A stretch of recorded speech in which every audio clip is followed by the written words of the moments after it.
बड़ी विशाल सभा थी सागर में, पीटीसी ग्राउंड में।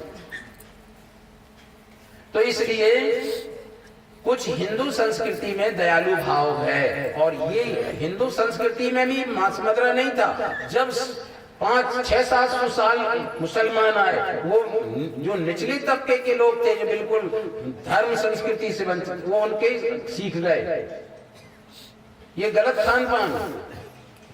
और फिर उतने पर अंग्रेज आए तो आपको शराब पीना सिखा गए, पैंट पहनना भी सिखा गया। आप तो कुर्ता पजामा धोती पहनते थे ना। तो कुछ अच्छाइयां भी दे गए, कुछ बुराइयां भी दे गए। इसलिए हम हजारों साल उसमें रहे हैं, गुलामी में रहे। तो कम से कम अब हमें अभिमान नहीं करना किसी चीज का। हम तो सदाचार में ही रहेंगे, लेकिन जागरूक रहेंगे। परंतु निजी तक उतने नहीं कि देश में क्या हो रहा है हम इसको बिल्कुल अनदेखी करें। जब जिस देश में रहते हो, आपके लिए मिलिट्री के जवान गन लेकर देश की सीमा पर जाओ, शून्य तापमान हो जाता है, ठंडी में अभी 0, वहां भी वो गन लेकर के खड़े हैं आपकी रक्षा के लिए। नहीं तो विदेशी समुदाय आपको चैन से रहने नहीं देंगे। कानों के गहने थे।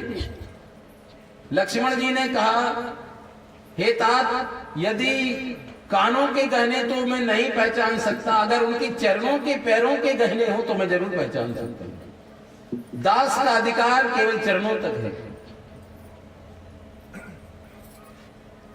कितनी प्रेरणा हमें मिलती है इनसे।